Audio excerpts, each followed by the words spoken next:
नमस्कार, मी मनोज भुवर. मॅक्स महाराष्ट्रमध्ये आपल्या सर्वांचं स्वागत आहे. मराठा आरक्षणाच्या मुद्द्यावरून मुख्यमंत्री एकनाथ शिंदे आणि उपमुख्यमंत्री देवेंद्र फडणवीस यांची पत्रकार परिषद वर्षा निवासस्थानी झाली. मनोज जरांगे यांची प्रकृती खालावते आणि अध्यादेश जोपर्यंत निघत नाही तोपर्यंत आमरण उपोषण सुरूच राहील असा ठाम निर्धार मनोज जरांगे यांनी अंतरवाली सराटी इथं केल्यानं आणि हे आंदोलन चिघळत असल्याचं लक्षात आल्यानंतर मुख्यमंत्री एकनाथ शिंदेंनी तातडीची पत्रकार परिषद वर्षा निवासस्थानी घेतली. 20 फेब्रुवारी रोजी विशेष अधिवेशन बोलावण्याची घोषणा यापूर्वीच झाली होती, ती पुन्हा मुख्यमंत्र्यांनी केली आणि यासोबतच राज्य मागासवर्ग आयोगाचा अहवालही राज्य सरकारला मिळाला आणि तो मिळाल्यानंतर पहिल्यांदा कॅबिनेटमध्ये ठेवला जाईल, कारण कॅबिनेटचा तो पहिल्यांदा अधिकार असतो. अधिवेशन सुरू असलं तर अधिवेशनाचा तो अधिकार असतो, सदस्यांचा अधिकार असतो. तसंच अधिवेशन नसताना कॅबिनेट म्हणजे मंत्रिमंडळाचा तो निर्णय, मंत्रिमंडळाचा तो अधिकार असतो, मूलभूत अधिकार असतो की त्यांना तो अहवाल आधी जाणून घ्यायचा असतो, त्यांच्या समोर तो ठेवायचा असतो आणि त्यांना तो अभ्यासायचा असतो. आता कॅबिनेटची बैठक झाल्यानंतर विशेष अधिवेशन होईल. विशेष अधिवेशनात त्यावर चर्चा होईल. 1 दिवसाच्या विशेष अधिवेशनामध्ये मराठा आरक्षण लागू केलं जाणार आहे. मुळात मुख्यमंत्र्यांनी पत्रकार परिषद का घेतली? कारण जो गुलाल नवी मुंबईमध्ये उधळला होता आणि मुंबईत येणाऱ्या मनोज जरांगेच्या नेतृत्वातल्या मोर्चाला रोखायचं होतं, म्हणून यशस्वी शिष्टाई मुख्यमंत्री एकनाथ शिंदे यांनी केली, ती फळाला आली आणि नवी मुंबईमध्ये यशाचा गुलाल उधळला गेला. मनोज जरांगे यांची मात्र नंतर कदाचित अशी समजूत झाली असावी की मराठा आरक्षणाच्या मुद्द्यावर राज्य सरकारनं आपली बोळवण केली, अध्यादेश काढण्याचं आश्वासन दिलं, मात्र ते पाळलं जात नाही. माध्यमांमध्ये वेगवेगळ्या पद्धतीचं विश्लेषण झालं आणि कदाचित त्याचा परिणाम हा जरांगे पाटलांवर झाला असावा. जरांगे पाटील गेले आणि त्यानंतर मग त्यांनी 1-2 जिल्ह्यामध्ये यात्रा केला. मला वाटतं कोकणातच ते त्यानंतर आले आणि नंतर मात्र त्यांनी पुन्हा एकदा अंतरवाली सराटी इथे असा निर्णय घेतला की ज्यामुळे राज्य सरकारी पेचात पडली. पुन्हा एकदा उपोषण सुरू झालं आणि या उपोषणाचा फटका मात्र त्यांच्या प्रकृतीला बसला. परवा तर नाकातून रक्त आलं आणि त्यामुळे मराठा आरक्षणाच्या मुद्द्यावर बीड, मनमाड इथे बंदची हाक देण्यात आली. हे आंदोलन पुन्हा एकदा पेटू शकतं. ज्या पद्धतीनं अंतरवाली सराटी इथून मराठा समाजाच्या महिला भगिनींच्या प्रतिक्रिया सातत्यानं येत होत्या आणि म्हणून हे आंदोलन पुन्हा एकदा पेट घेऊ शकते असं पाहून मुख्यमंत्र्यांनी पत्रकार परिषद तातडीनं घेतली. विनोद पाटील हे मराठा क्रांती मोर्चाचे मोठे कार्यकर्ते आहेत आणि मराठा आरक्षणाच्या मुद्द्यावर सातत्यानं पोटतिडकीनं आपली भूमिका मांडतायत. मी थेट त्यांच्याकडे जातो. एक मुख्यमंत्री, एकीकडे आपण मराठा आंदोलनावर मनोज जरांगे यांचं आमरण उपोषण पाहिलं, प्रकृती खालावताना पाहिली. दुसरीकडे मुख्यमंत्र्यांची पत्रकार परिषद पाहिली, विशेष अधिवेशनाची घोषणा यापूर्वी केली, त्याचा उल्लेख त्यांनी केला. याशिवाय राज्य मागासवर्ग आयोगाचा अहवाल हा कॅबिनेट मध्ये ठेवला जाईल असंही त्यांनी म्हटलेलं आहे.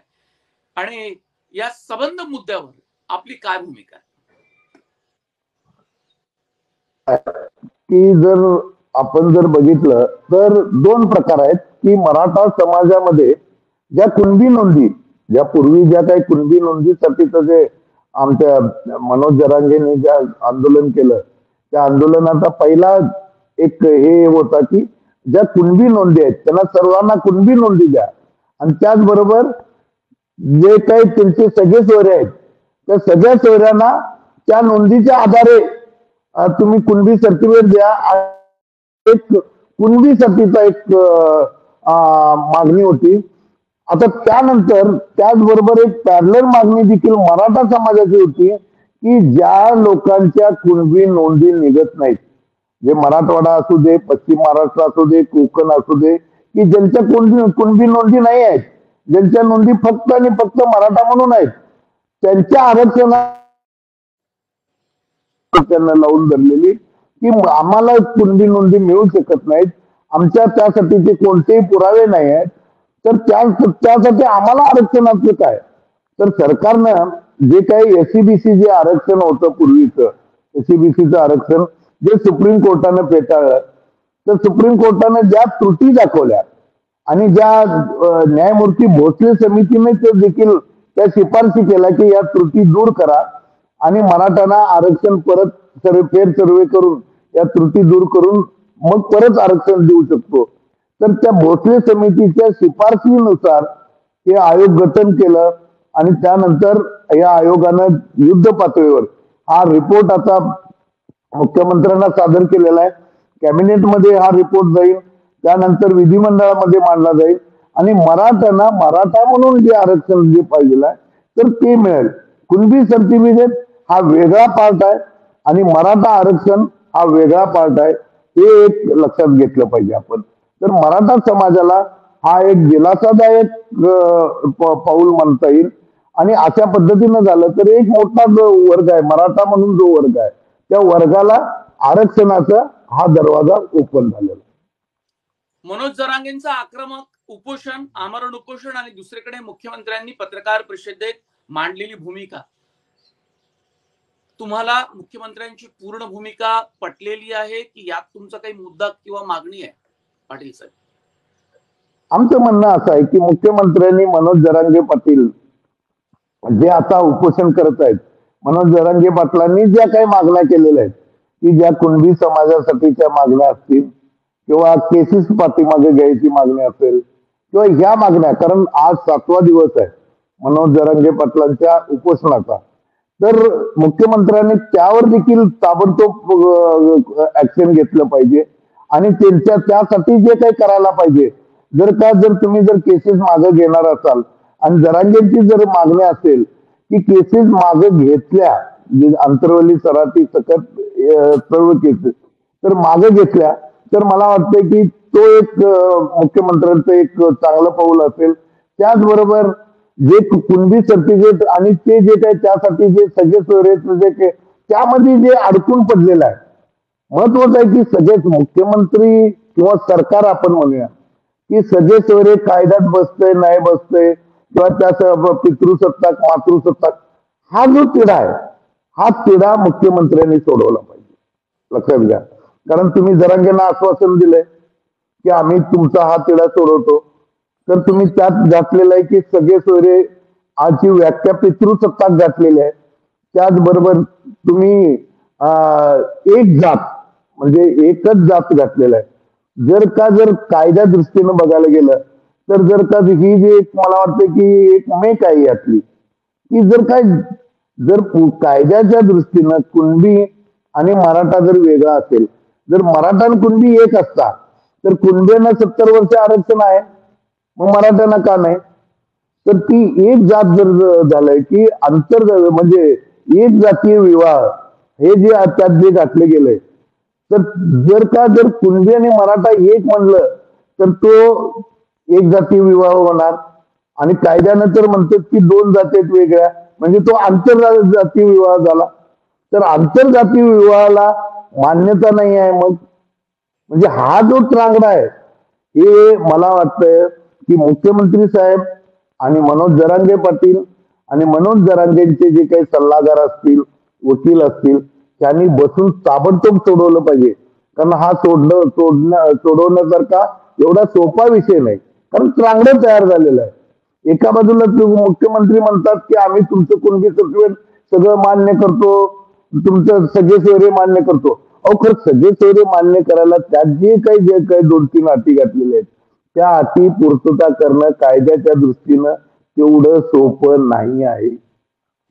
विस्तारानं आपण यावर चर्चा करू. खूप वेगवेगळे मुद्दे तुम्ही मांडतातही आहे, पण मुख्यमंत्र्यांच्या आवाहनानंतर जरांगे यांनी आपलं उपोषण थांबवावं का?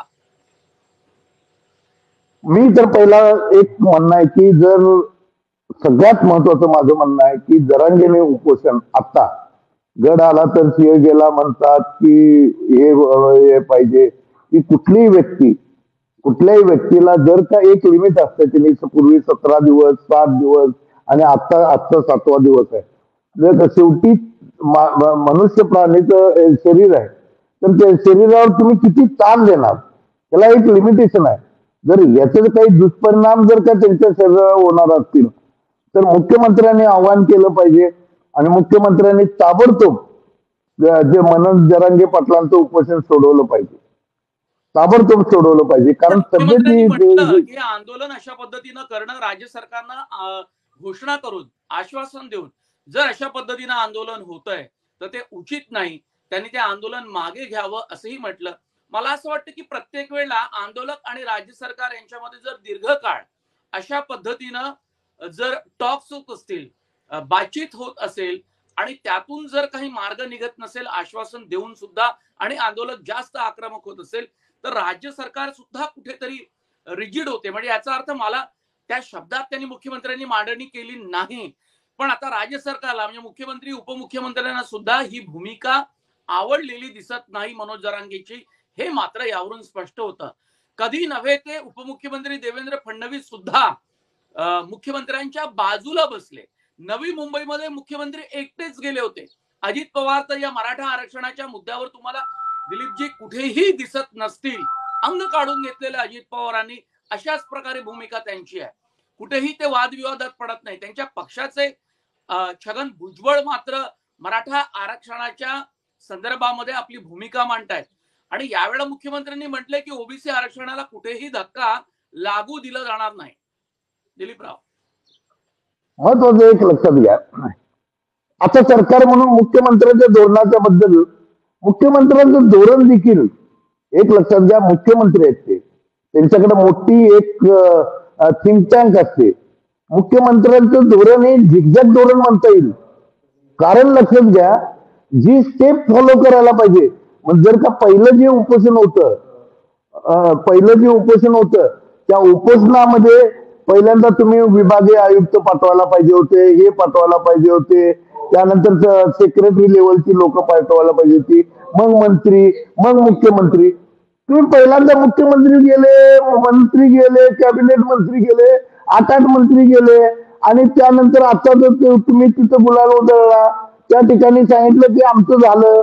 एक लक्षात घ्या, मुख्यमंत्री, मी ते ठीक आहे म्हणतो की जरांगेचे जे काही सल्लागार असतील, वकील असतील, त्यांना जर का लक्षात आलं नाही तर मुख्यमंत्र्यांना एक लक्षात यायला पाहिजे की मुख्यमंत्री आहेत. लॉंग टर्म धोरण असतं की ज्यावेळी आपण नवी मुंबईमध्ये उपोषण मागे घ्यायला होतो किंवा तुमचं आंदोलन थांबवायला होतो, त्यावेळी पुढच्या 8 दिवसात आजचं मरण हे 8 दिवसावर आहे, हे त्यांना कळालं कसं नाही.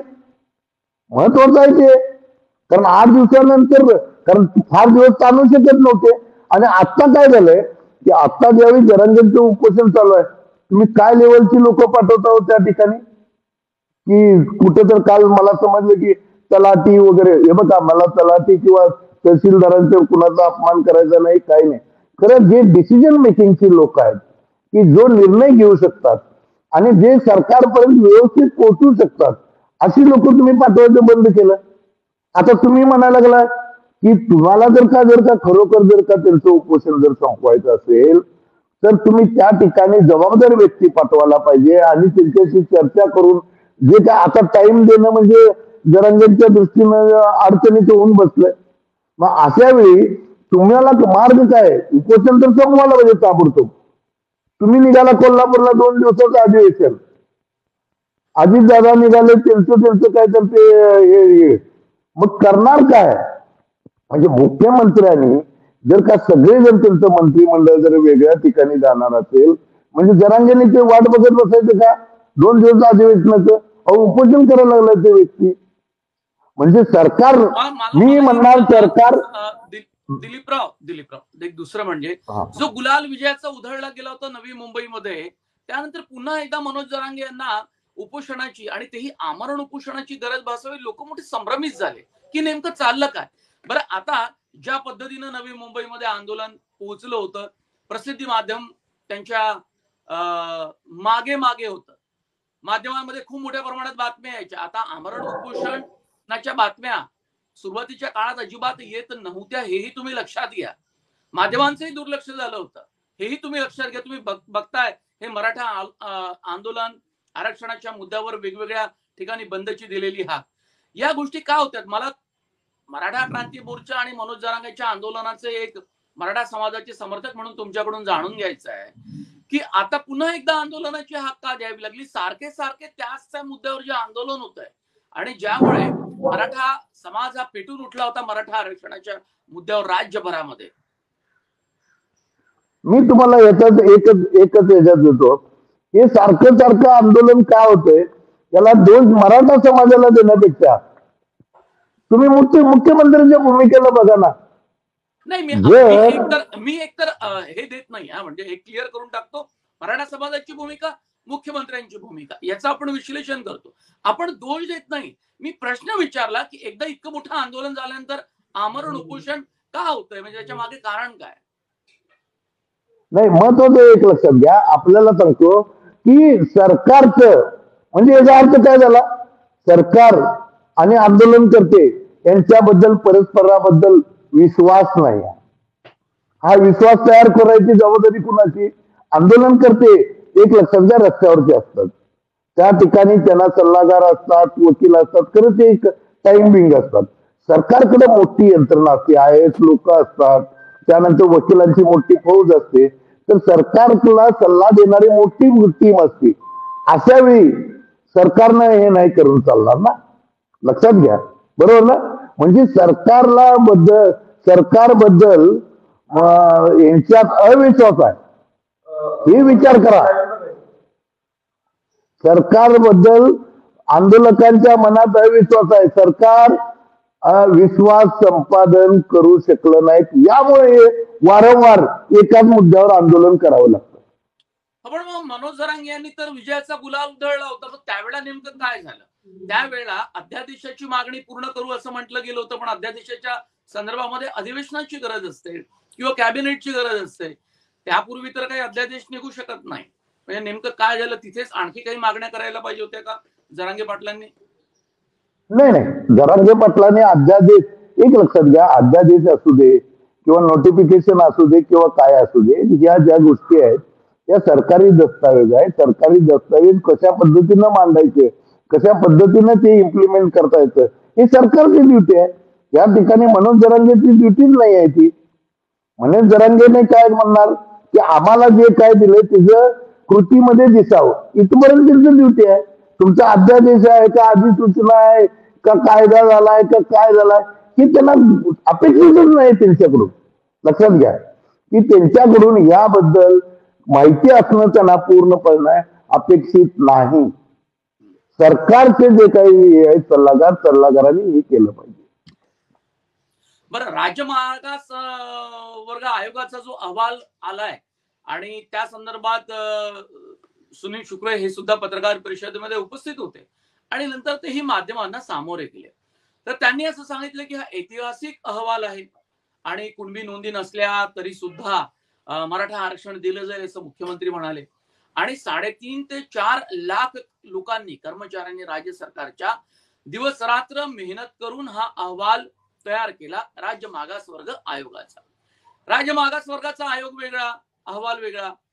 संदीप शिंदे यांनी कुणबी नोंदी तपासण्यासाठी जी समिती राज्य सरकारनं स्थापन केली होती त्याचाही अहवाल राज्य सरकारला दिलेला आहे आणि वेगवेगळे मुद्दे सातत्यानं उपस्थित होत आहेत. राज्य मागासवर्ग आयोगाचा जो अहवाल मुळात राज्य सरकारला काही दिवसांपूर्वी सोपवला गेला आणि जो कॅबिनेटमध्ये सर्वात आधी ठेवला जाईल आणि कॅबिनेटचा तो अधिकार आहे असं देवेंद्र फडणवीस म्हणतायत पत्रकार परिषदेमध्ये. तर या अहवाला पासून तुम्हाला अपेक्षा आहेत दिलीपराव? 100%. कारण काय आहे की जे अहवाल बनवताना जे क्रायटेरिया दिले गेलेले, की जे सुप्रीम कोर्टानं जे निकाल दिला ज्यावेळी आरक्षण फेटाळलं, त्या निकालामध्ये ज्या त्रुटी आहेत त्या त्रुटीचा विचार करून भोसले समितीनं अहवाल दिला. त्यानंतर भोसले समितीने सांगितले की या त्रुटी आहेत आणि या त्रुटी दूर करून अहवाल करायला पाहिजे. त्यामुळे अहवाल, माझी अपेक्षा आहे, मी अहवाल बघितलेलाच नाही आहे, त्यामुळे मी म्हणणार की अहवाल जर बनवला असेल तर ह्या त्रुटी सगळ्या दूर करून अहवाल बनवला असेल तर तो सुप्रीम कोर्टामध्ये निश्चित टिकणार. कारण त्रुटी दूर करायला भोसले समितीनं रेकमेंडेशन दिलेलं आहे आणि मागासवर्गीय आयोगाचा अहवाल घेतानाच सरकारची भूमिका तीच आहे की त्रुटी आम्ही दूर करतो. त्रुटी दूर केल्या असतील तर मला वाटतं की काय हरकत नाही. मग ते काय सरकार जे सुप्रीम कोर्टात जे आहे 50% लिमिट आणि 50% जे आहे ते केंद्र सरकारचं जर कायदा नोटिफिकेशन काहीतरी करून केंद्र सरकारनं जर मर्यादा वाढवली किंवा 50%च्या आत जर घेतलं तर मग होऊ शकतंय. बरं, आता मनोज जरांगे हे मुख्यमंत्र्यांच्या आवाहनाला प्रतिसाद देतील का, आणि जर तो दिला गेला नाही तर त्यांची प्रकृती आणखी खालावत जाईल? हो, देतील. मला वाटतं की देतील मुख्यमंत्र्यांच्या. कारण 100% देणार. कारण प्रकृती खालावत चालली आहे, नाकातनं परवा रक्त आलं, हो मराठा हो समाजाला सुद्धा आमचं म्हणणं आहे की लवकरात लवकर हे व्हावं, की त्यांना आराम पडावा आणि त्यांची प्रकृती सुधारायला पाहिजे. त्यासाठी त्यांनी उपोषण मागं घ्यावं, हे माझं वैयक्तिक आणि समाजाचं मत आहे. मग दुसरं म्हणजे एक शेवटचा प्रश्न आणि आपण मग आपली चर्चा संपूया. दिलीपराव, राज्य सरकारने जी घोषणा केली कॅबिनेटमध्ये, आम्ही हा अहवाल ठेवू राज्य मागासवर्ग आयोगाचा, त्यानंतर 20 फेब्रुवारी रोजी विशेष अधिवेशन बोलावलं गेलंय, त्यात अध्यादेशासंदर्भामध्ये निर्णय घेतला जाईल. सरकारनं जी पावलं टाकली आहे ती योग्य दिशेने असं आपल्याला वाटतं? हा वाद जो निर्माण झालाय या मराठा आरक्षणाच्या निमित्तानं तो संपुष्टात येऊ शकेल आणि सरकार 20 फेब्रुवारीला मराठा समाजाच्या भल्याचा निर्णय घेईल आणि त्यानंतर मात्र आंदोलनाची गरज जरांगे पाटलांना पडणार नाही असं आपल्याला वाटतंय? 100% मला ते गॅरंटी आहे की सरकार योग्य पद्धतीनं जाईल आणि मराठा समाजाला मराठा म्हणून आरक्षण देईल आणि मला वाटतं की ह्यात तुझ्यात सुटेल. कारण मला ह्यात कन्सर्न आहे की सामाजिक जी वीण आहे ती जी तुटायला लागली ती परत जोडण्याचा प्रयत्न सरकार करते. बरं, काय आता या मराठा आरक्षणाच्या निमित्तानं महाराष्ट्रामध्ये मराठा समाजामध्ये खूप वेगळ्या पद्धतीचं चिंतन होत आहे. मराठा आरक्षणाच्या मुद्द्यावर या अगोदर लाखांचे मोर्चे राज्यभरात पाहिले, मूक मोर्चे पाहिले. त्यानंतर मात्र प्रथमच मनोज जरांगेच्या निमित्तानं एक चेहरा मिळाला, जे बिनचेहऱ्याचं आंदोलन होतं यापूर्वी, आणि मुख्यमंत्र्यांनी त्यावेळच्या आरक्षण लागू केलं. ते कोर्टात टिकलं नाही. मग कोर्टात टिकवण्यासाठी महाविकास आघाडीनं त्यासाठी प्रयत्न केले नाही असं सातत्यानं आताच्या महायुतीतले नेते म्हणतायत आणि महाविकास आघाडीतले नेते म्हणतात की आम्ही प्रयत्न केले, यांनी मात्र फारसे काही प्रयत्न केले नाही. हे सगळे आरोप प्रत्यारोप आपण पाहिलेले आहेत. एक मराठा आरक्षणाच्या मुद्द्यावर एक संपूर्ण विस्तारानं तुमचं उत्तर पाहिजे. मग ही चर्चा आपण संपूया. महाराष्ट्रामध्ये सध्या नेमकं काय आहे मनामध्ये मराठा समाजाच्या आणि बांधवांच्या? मी राजकीय उत्तर देणार नाही, फक्त एवढंच सांगू शकेन की मराठा समाजाला मराठा म्हणून जे कुणबी आहे, कुणबी म्हणून आरक्षण मिळालं पाहिजे, मराठ्यांना मराठा म्हणून आरक्षण मिळालं पाहिजे, एक बाजू.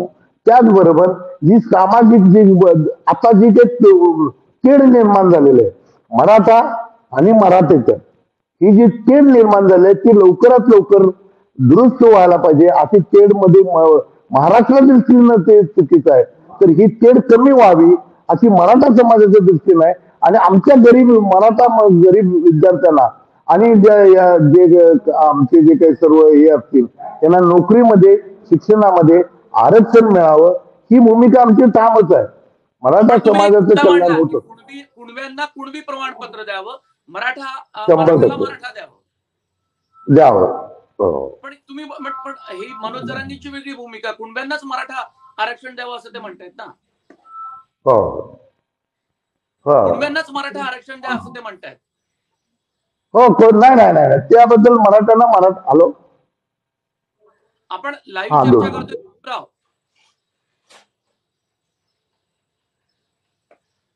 दिलीप पाटील मराठा क्रांती मोर्चाचे कार्यकर्ते आहेत आणि काही मुद्द्यांवरती त्यांचं म्हणणं हे अत्यंत वेगळं आहे असं साधारणतः आपल्याला पाहायला मिळतंय. ही चर्चा आपण इथे थांबवतोय. खूप खूप धन्यवाद.